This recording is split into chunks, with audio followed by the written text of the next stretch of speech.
2005 Speed Ripple.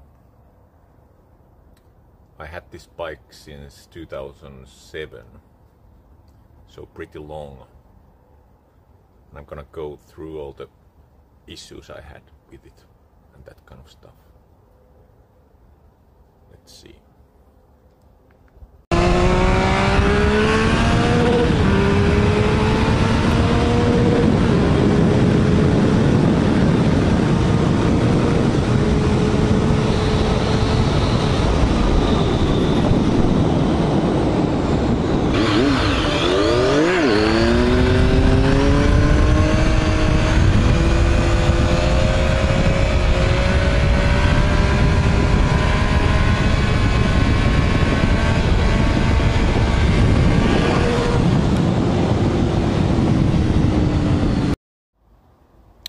When I got this bike, it has had torch pipes.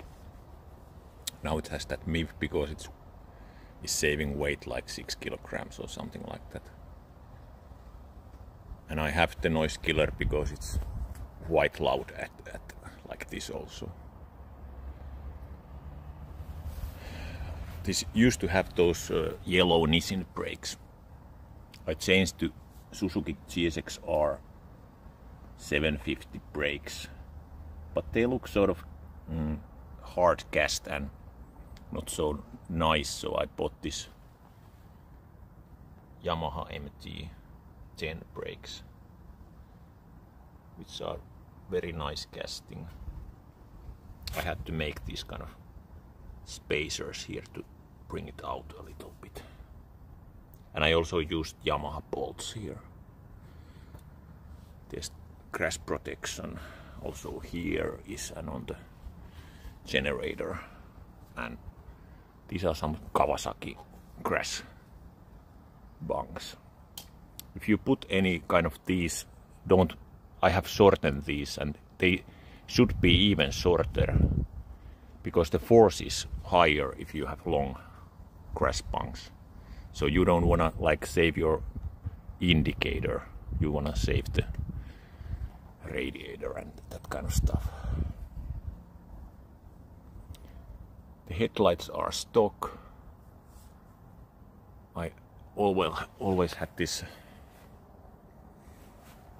box spoiler, which is pretty good. I have driven, my friend had the similar bike without that, and it helps for the wind blast.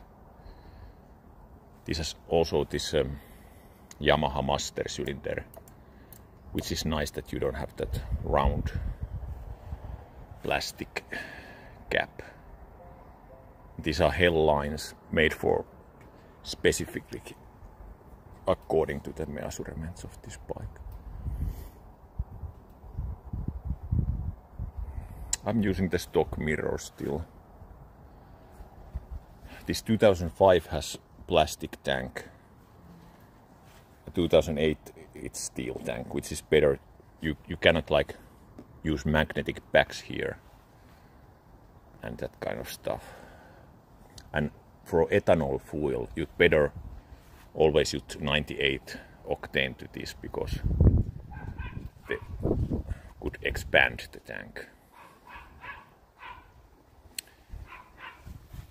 After a couple of years I bought this Sargent seat because the stock one is sort of sliding you against the tank. It's quite uncomfortable after like 50 or 100 kilometers. In this you have like flatter and you can move around more. This also has heating. Heated. It was option then.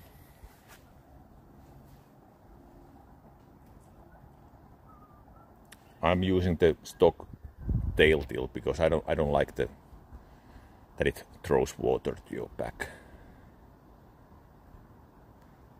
What else? I have polished this trim thick. Then I have changed these rubber coil pack rubbers. These are newer model, so you don't get water to these plug wells. or there are like no drain holes from those plug wells, and it's gonna rust if you don't have those. Oil dipstick is here. I always keep it at little over maximum, because for wheelies it's gonna over balance point, it's gonna like blink the oil light. So I usually measure it like that. When the bike is at balance, I just tip this, and if the end touches the oil, it's right, because normally you have to screw this in, but little bit over maximum is the same that you don't screw it in and you just tip it. It's faster that way. I have changed the fork seals a couple of times. One issue I had, this line that goes to the ignition clock. There's usually clamp here that keeps it like this, and it bends this and it broke. It's quite common in these, so remove this clamp. It gives it like more wiggle room. Then after like last year I had problem that one of the solderings came loose from the. It could be that the bike stops running or tail lights go out. There's a couple of different lines. It depends on which one fails, that what happens.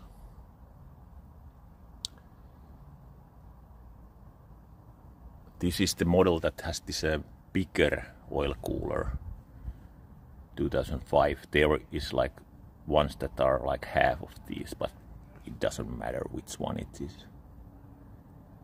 I have removed the precat.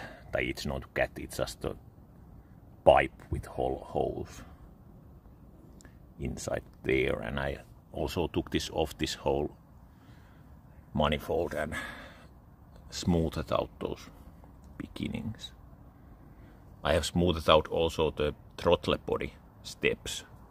There's a sort of step in there. I usually don't keep these passenger pegs because they are quite ugly. But if you are using this kind of bike, you can use Suzuki GSX-R pegs. They have the same hole.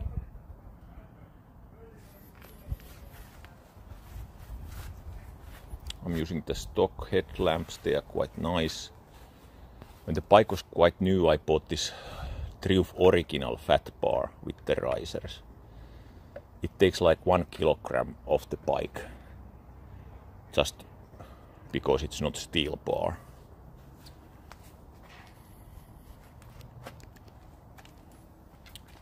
Here I have the, was it GSG-moto slider, because I saw one of my friend's bike crash head, and this is very effective against sliding on the generator cover.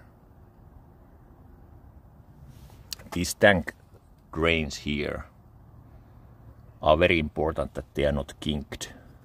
If you take the tank off, it's very easy to sort of make them kink, and then water could stay here, because that is the drain hole,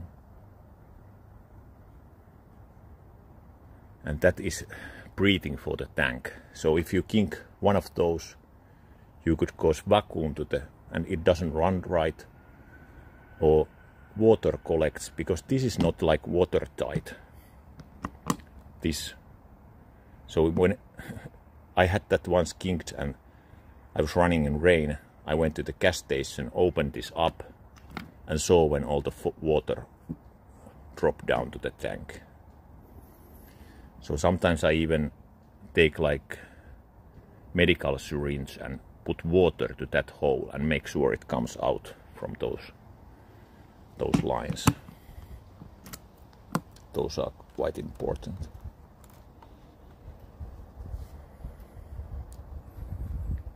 because this meter doesn't have temperature, I have added this one. It's quite good. It has clock, so not in time now, but indicator. I have now like 47,000. I think this had like 12,000 when I bought it. Kilometers.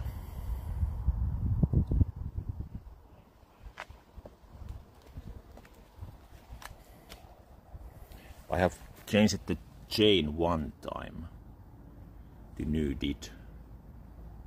If I would change it now, I would probably change it to 520 because it would be lighter. When this bike was quite new, I actually, is it visible? There's metal plate here, and I copied and made it from aluminium. It saves like 1 kilogram also. And I have map with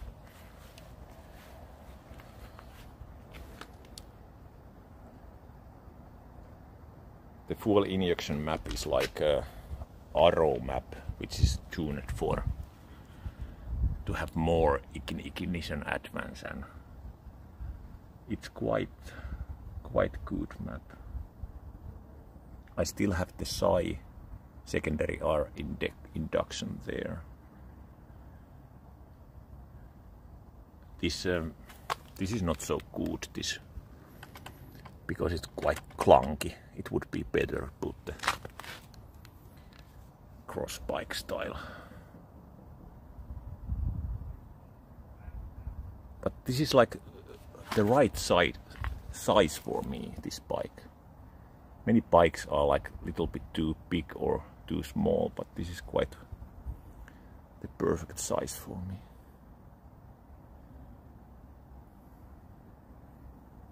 I have changed the voltage regulator to Mosfet because the starting is quite hard on these and you need a good battery. I now have this here is the to open the saddle. I have this Motopat battery now. This is quite good. Lithium battery would be lighter, but it doesn't work if you have cold nights, like 5 degrees Celsius. It's not powerful enough in cold. Even this is the expansion tank. In Triumph it usually has to be like almost empty, because if you like put anything in it, it's gonna puke out it. So it's basically just better to check and put the fluid here. You have to open that small lock screw before opening this.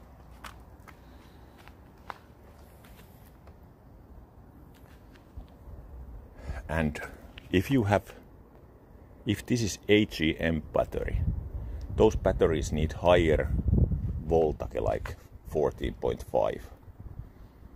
And the normal voltage regulator doesn't give that much. It's like 13.7 or something like that.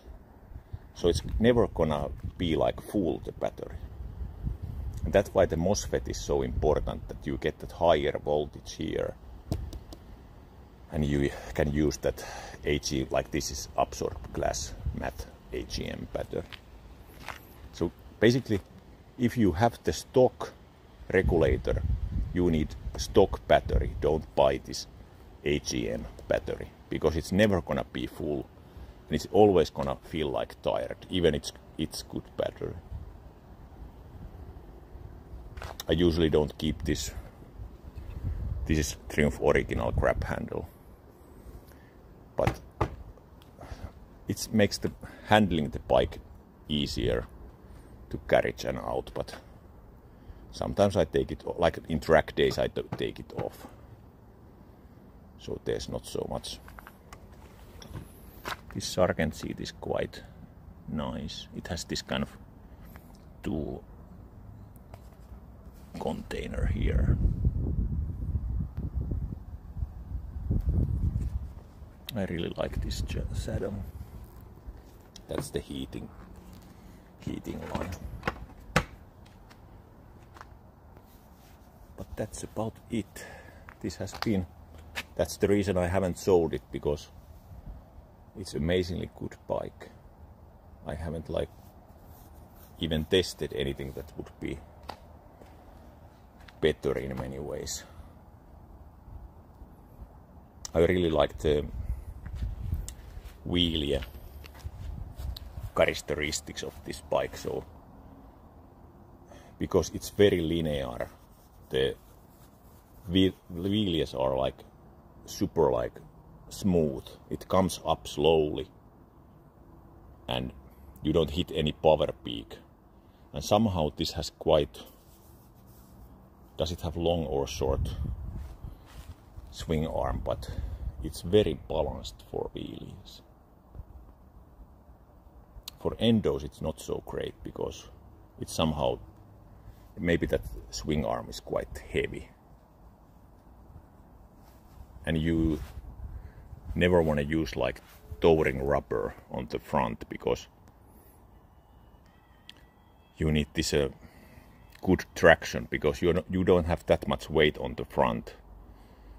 So touring tire are good for back, but you wanna use like sports tire, very sticky on the front.